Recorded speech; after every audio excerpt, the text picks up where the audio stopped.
word synonyms, and this particular text doesn't have a purport, nor does the next text, and the third text after this does have a purport, so we're going to read all those texts. So, Siddha Charana Gandharvair Apsara Kinaroragahai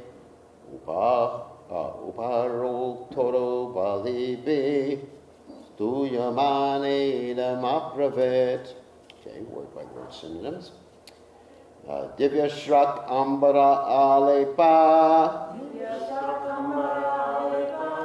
She then assumed the form of a demigoddess, completely decorated with sandalwood pulp, flower garlands, and a nice dress. Ratna Abarana Bhushita, decorated with ornaments of valuable jewels. Danu Shula Ishacharmatasi, with bow, trident, arrows, shield, and sword. Shankha Chakra Gadatada, and holding the weapons of Vishnu, conch shell, disc, and club. Siddha Charana Gandharvahai, by these siddhas, charanas, and gandharvas. Apsara Kinara Ura Gahai, and by the Apsaras, Kinnaras, and Uragas. Uparita Uru Batlibihi, who brought all kinds of presentations to her. Stuyamana, being praised. Idam, these words. Abravit, she said. Translation: the goddess Durga was decorated with flower garlands, smeared with sandalwood pulp, and dressed with excellent garments and ornaments made of valuable jewels, holding in her hands a bow, a trident, arrows, a shield, a sword, a conch shell, a disc, and a club, and being praised by celestial beings like Apsaras, Kinnaras, Uragas, Siddhas, Charanas, and Gandharvas, who worshipped her with all kinds of presentations. She spoke as follows. You can repeat. The goddess Durga was decorated with flower garlands, smeared with sandalwood pulp, and dressed with excellent garments, and ornaments made of valuable jewels, holding in her hands a bow, a trident, arrows, a shield, a sword, a conch shell, a disc, and a club, and being praised by celestial beings like Apsaras, Kinnaras, Uragas, Siddhas, Charanas, and Gandharvas,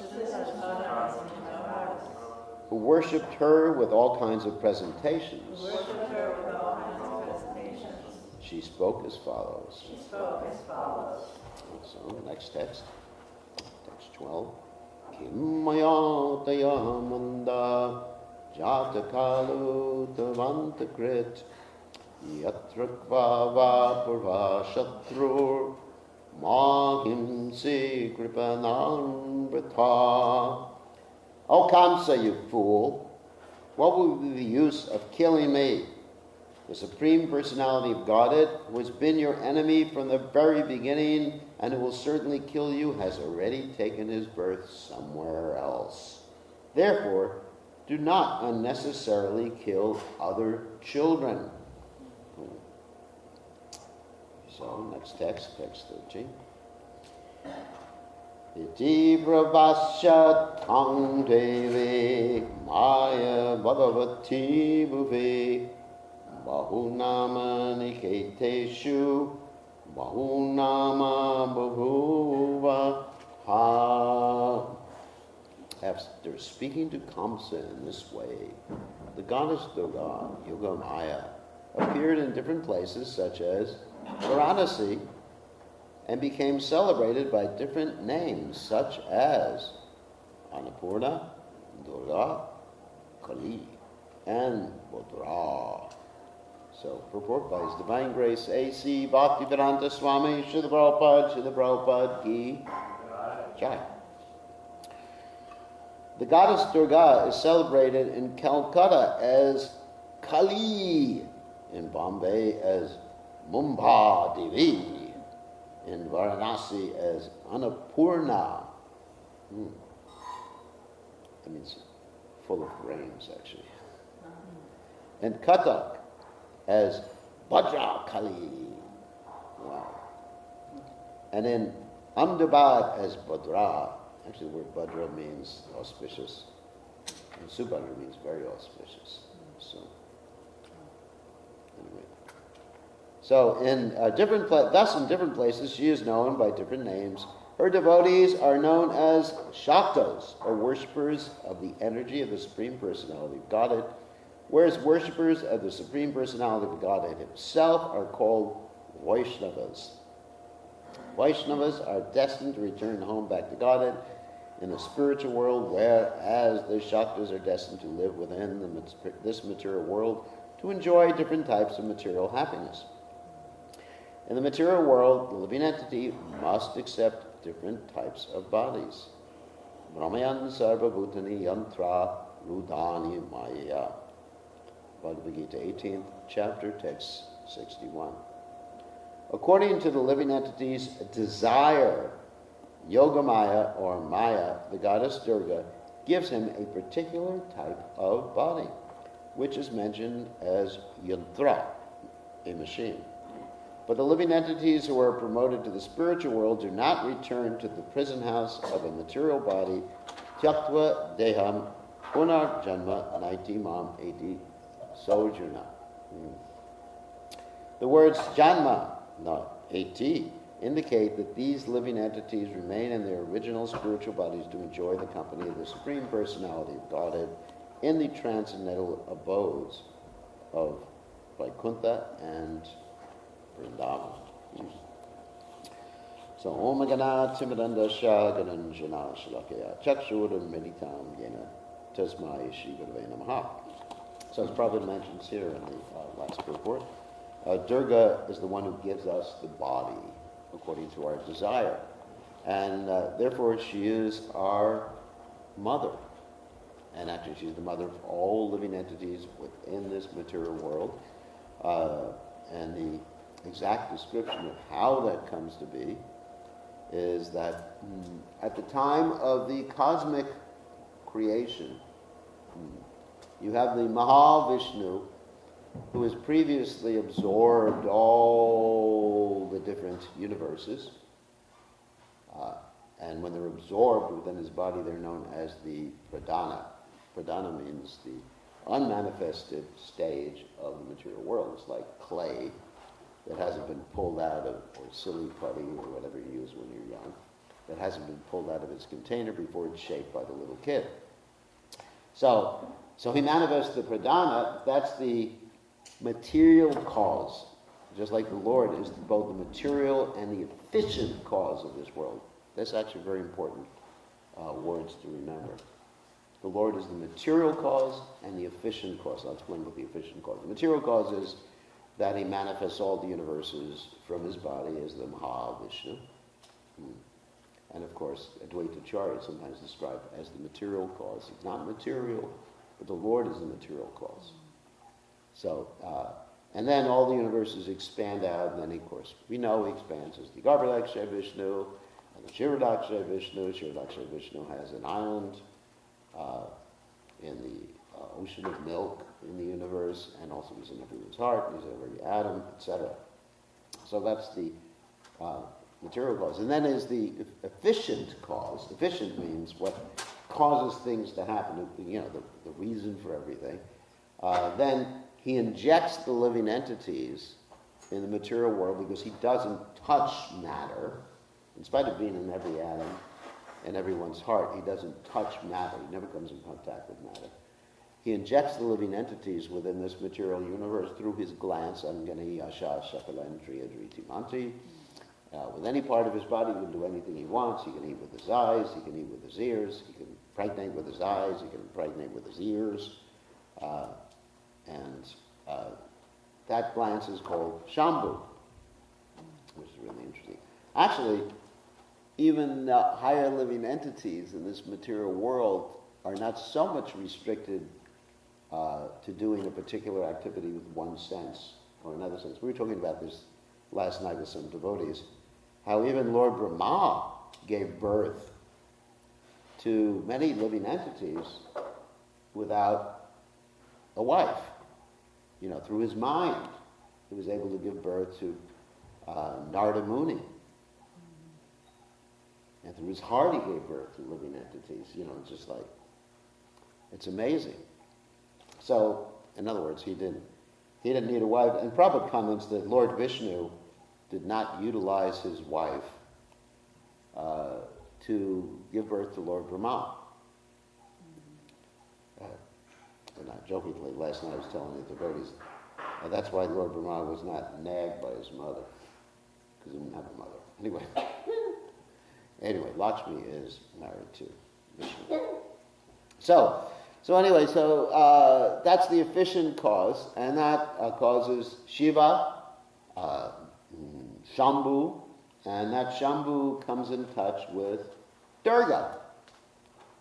And when Shambhu meets Durga, then the living entities with their various bodies come out. By their conjugation, all of us come out. So Lord Shiva is literally our father, in a very real sense, you know, in a material sense.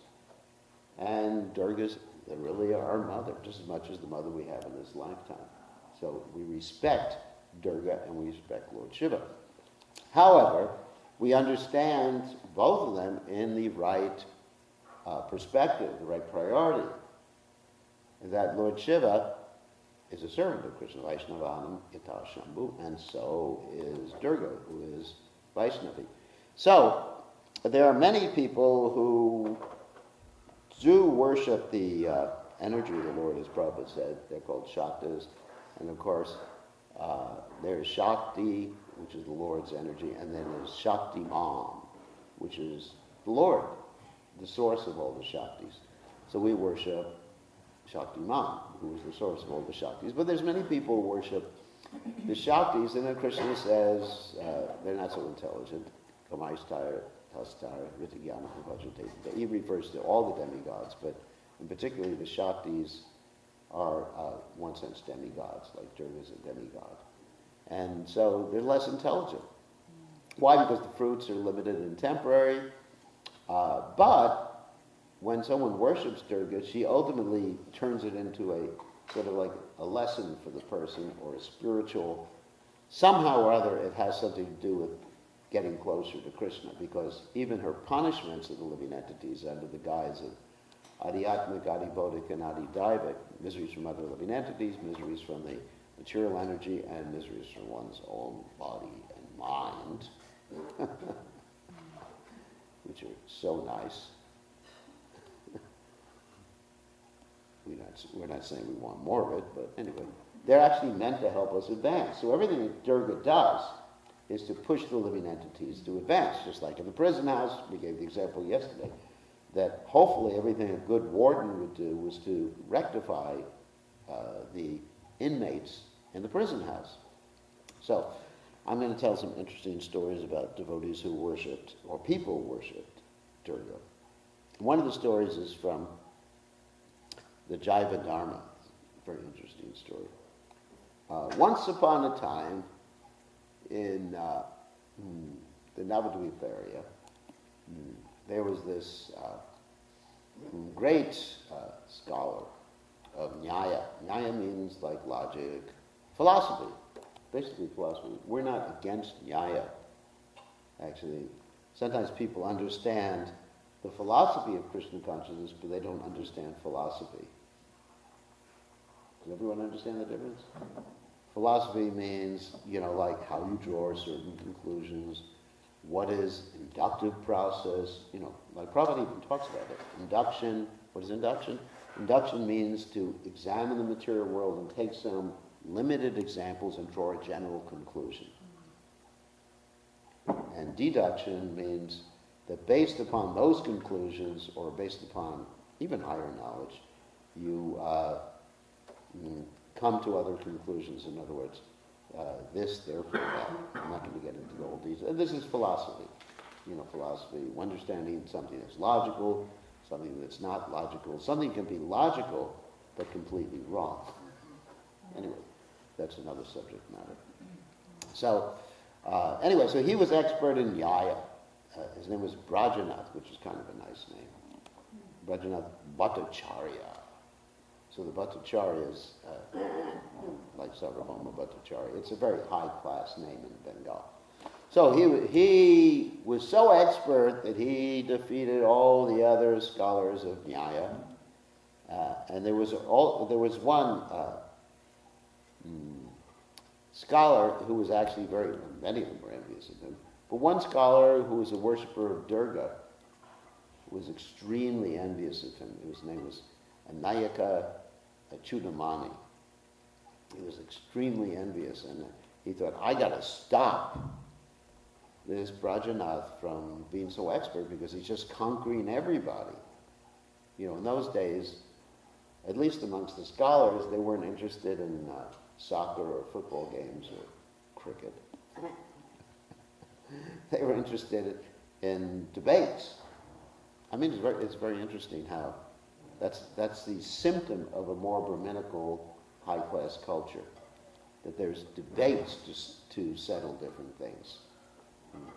Even with Srila Bhaktisiddhanta Saraswati Thakur, when there was this whole discussion of whether Brahmins were higher than Vaisnavas, or Brahmins were the highest in the world, he debated the scholars.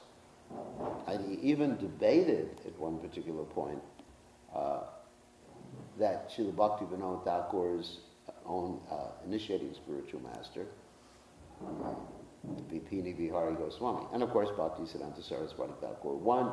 And when he won, they just like in football, you have a victory rally, everybody goes. The interesting thing in India, when they have a victory rally for a scholar who wins, everybody tries to touch his feet. In the West, they actually put the guy up on their shoulders and march around with him. You ever seen that? Yeah. I had that happen once.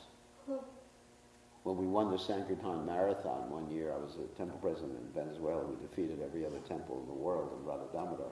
And the devotees put me up on their shoulders and marched me around. So definitely there's victory marches. So this, so this Brajanath, he was very expert, and this Nayaka Chudamani, he was very envious. So he thought, let me worship Durga and get rid of the guy. This is the standard method. So he thought, if I'm going to worship Durga, the best place to worship Durga would be at a crematorium. And you find sometimes, this is the left-handed Shaktas. Left-handed means those who engage in things like mudras, matsyas, madan, mamsa, they eat meat, they eat fish, maitunya, they have all sorts of abominable sex life. They make mudras. Mudras means like a sea gesture. And they drink liquor. So he did that. He was drinking wine. It's described by Srila Bhaktivinoda Thakur. This story is from the Jaiva Dharma. So Bhaktivinoda Thakur's exposition on all the different aspects of the Siddhanta and Tattva and Krishna consciousness in the context of different stories. So he was worshiping Durga for a whole month and drinking wine, just saying, you got to do something about this Brajanath Bhattacharya, you got to get rid of him. Durga, Om Durgaya Namaha, Om Durgaya Namaha. And so at the end of the month, he just said, you got to do it. He was just so enthusiastic, and then there was thunder and lightning. He even got scared, but it's described that he pacified himself by drinking a little more wine. It's interesting. So, wine drinking or liquor drinking has been going on everywhere in the world, basically since time immemorial. So what happened is that he heard this voice from the sky, don't worry, Brajanath Bhattacharya will not be teaching this Nyaya for very long. And he just went, joy. So he goes back home with complete faith in Durga. And what did Durga do? It's very interesting. This shows that she's Vaishnava. That this Brajanath Bhattacharya was teaching Nyaya. And one of his young students came up to him one time, and he said, Bhattacharya, because obviously he wouldn't address him by his first name, he'd address him by the title. That's the title. He said, Bhattacharya, have you ever heard of the teachings of Nimai Pandit? He was very expert in Nyaya. He has all these different aphorisms. And so, naturally, this Bhattacharya, Brajanath Bhattacharya, he just became very interested. Oh, I got to perfect my Nyaya even more. He was thinking, I got to become more expert in Nyaya. So he went around. Finally, he found some scholars who knew some of the aphorisms. Aphorism means sayings, in case you're interested in what the word aphorism means, of Nimai Pandit in regard to Nyaya. And he thought, wow, he was really good. And so he started to admire, just like if someone is really good at something, you really want to admire them. Just like you see, even like football or something like that, or in music, it's like we have someone who has all the, one of the young men here has all the stars from the 19th, isn't it? All the musical stars like, the Rolling Cockroaches or whatever they are. From the 1960s, you put them on the wall, they're the heroes. It's interesting, even in politics, people have heroes. Someone who does something really, really good. Just like, of course, our hero is Prabhupada. Prabhupada's the greatest hero because, he gave up everything to serve Krishna. So anyway, so you put pictures, they put pictures up. So he began to think, Nimai Pandit, my hero, my role model. Practically day and night he was thinking, he was finding some scholars who knew what Nimai Pandit taught. Of course, as Prabhupada comments, that Lord Chaitanya didn't really leave any writings except for the Shikshashtaka, the 8 verses, but he was teaching. And this was right after Lord Chaitanya had left Navadvip and actually left the world that this happened. So he was just going around and like, Nimai Pandit, basically he was chanting Nimai Pandit all the time. Or Gora Hari, he's also chanting Gora Hari. He said, oh, this Gora Hari. And then, finally one day he goes home. He's at home and he asks his grandmother, did you know Nimai Pandit? And his grandmother said, yes. And she describes how wonderful he was and how he used to eat shak, which is spinach. And then his wife served him shak, or his mother served him shak. And he was just thinking, this is the shak of Nimai Pandit. This is the shak of, wow. So all day long he was absorbed. This is called Agyata Sukriti. But it's by the mercy of Durga that this happened. That someone wished him badly. Someone wanted to curse him, but he got blessed by Durga.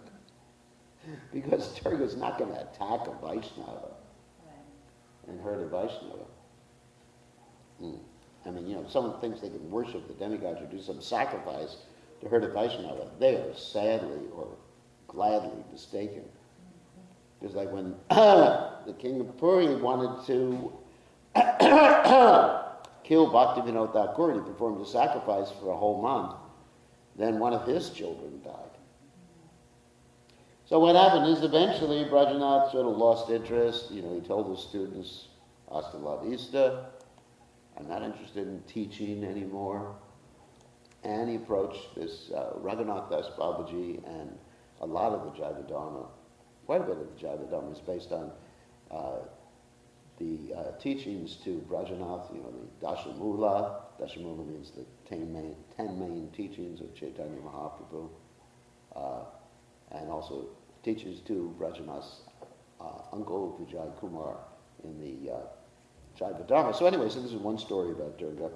Another story about Durga is in the Ramayana, people worshipping Durga. You had Indrajit Meghanad. Indrajit means the conqueror of Indra, and that was Ravana's son. And Meghnad is interesting because that means a voice like a cloud and like thunder. Like his voice was like thunder. When he was born, he just like, yeah! Practically split all the windows in the palace. And so he was worshipping this deity, Nikumba Nila, which is an expansion of Durga. And she had given him the benediction that if he worshipped her properly, before going into battle, he would get, I guess, a chariot, and he wouldn't be able to be defeated. Nobody could defeat him. So anyway, so he was fighting with Ram, and also with Lakshmana. And so finally he decides, the only way I'm going to defeat them is to do this sacrifice to my deity, Nikumila, and then I'll become invulnerable. And so he had this hidden temple where he was worshipping this Nikumbila. And very few people knew about it except for his family members. And one of his family members, of course, was Vibhishan. Vibhishan was his uncle and the brother of Ravan. And unfortunately for him, or fortunately for the whole story, Vibhishan had turned against his brother and joined Lord Ram. Vibhishan was always a devotee, and he's always chanting the names of Lord Ram. But anyway, he had joined Ram, and he told Ram and Lakshman that even though everything appears to be very quiet at this particular juncture, you better be careful, because Indrajit has gone to this temple, this hidden temple, and when he worships Nikumbila, he's going to be so powerful, no one's going to be able to defeat him. And so Vibhishan said, I know where the temple is, and I will take you through the hidden passageway. And he took Lakshman and also Hanuman. And some of the monkeys, Ram didn't go at that particular point, so he took him through the hidden passageway, and it was in a cave. And Indrajit was doing this sacrifice, swaha, swaha, swaha. And there's some interesting descriptions about this. Hanuman went in, and he passed urine on the sacrifice. And, to stop the sacrifice, not on the deity, obviously, because he's an expansion of Durga, but he stopped the sacrifice. He passed urine on and pulled Indrajit away, and Indrajit got really angry. And he came out of the cave, and he was fighting with Lakshman, Ram's brother. And of course, we know he was killed at this particular point because he didn't complete the sacrifice. It was actually predicted that his death would occur. So this is very much in relationship with demigoddess. His death would occur when he had not finished the sacrifice. So that's what happened. So Indrajit died at this particular point. Sometimes, in one particular story, we find that one of Lord Chaitanya's associates, Srivas Thakur, was blasphemed or attempted to be blasphemed when this Gopal Chapala made it appear that he was worshipping Durga. He was set up. Like, sometimes I give the example, like sometimes the police will actually put marijuana in someone's house and then arrest them. In certain countries they do that. because they want, they want a bribe or whatever.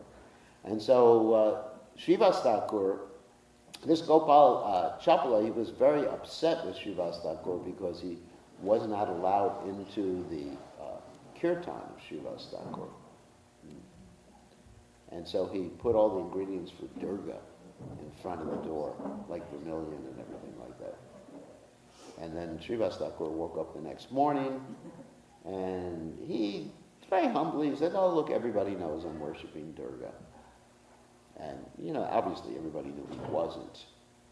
But, a devotee's not so careful or so much conscious of his reputation. So what? If everybody thinks I'm worshiping Durga, whatever, I can chant Hare Krishna and be happy. So then he had some sweeper come and sweep all the ingredients away. And this Gopal Chapala, he developed leprosy because he had offended Srivas Thakur. And later on, very interesting, he went to Lord Chaitanya Mahaprabhu and said, "Lord Chaitanya, Chaitanya Mahaprabhu, please forgive me. Please save me from all these worms that are biting me." And Lord Chaitanya Mahaprabhu said, "I curse you to be bitten by these same worms for, let's say, thousands or many, many millions of births." No, eventually he did approach Srivas Thakur and he got forgiven, and they lived happily ever after. So anyway, so these are some of the stories of Durga. And of course, we respect Durga. She is our mother. We respect her. She's Vaisnavi. She's serving the Supreme Personality of Godhead. And as I mentioned yesterday, she's an expansion of Yogamaya. Yogamaya is Shakti, the Lord's energy, and Yogamaya is ultimately an expansion of Srimati Radharani, the Adi Shakti of the Supreme Personality of Godhead. We are not Shaktis, we are marginal potency of the Lord. The Shaktis, as I mentioned yesterday, are all pure servants of Krishna. So we respect her. She's a pure devotee, and Lord Shiva is a pure devotee, and she loves to take Mahaprasadam. As that story in the Chaitanya Mangal goes, that when Lord Shiva got Mahaprasadam and Lord Shiva did not share it with her because she was Maya, not in Maya, she was Maya, she proved to the whole world that she was Vaishnavi by performing sacrifice and chanting the Lord's holy names, and she got the benediction from the Supreme Personality of Godhead to be able to distribute Mahaprasadam to all of her children. That's us. And it's because of that benediction we're taking Mahaprasadam, Lord Chaitanya's mercy, of course. So, any questions or comments? We got 1 minute left to class. No. I heard that Indra is the the father of all mankind. Indra? Maya. I had heard Maya. Manu. Oh, Manu. Yeah, Manu. Swayambhuva Manu. He's the father. Well, he's the father. First there's Krishna, then there's Lord Brahma. Actually, Krishna, and even before Lord Brahma, of course, you have Lord Shiva, who is everyone's father, and then you have Lord Brahma, who creates all the Prajapatis, and in one sense, Lord Brahma is everyone's great grandfather, and each one of the Prajapatis has as their responsibility to produce different species of life. You have Kashyapa, whose wives produce different species of life, and he has some wives who produce demons, daityas, that's Diti, some wives who produce Danavas, some wives who produce demigods, that's Adityas, and he has some wives who produce snakes, Kadru, and he has one wife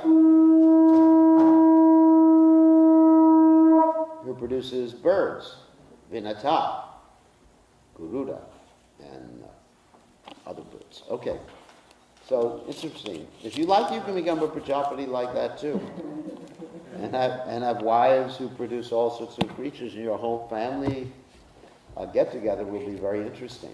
That's mostly produced from the mind. Yeah, mind. It's not gross bodies. Before dusk, all the crows.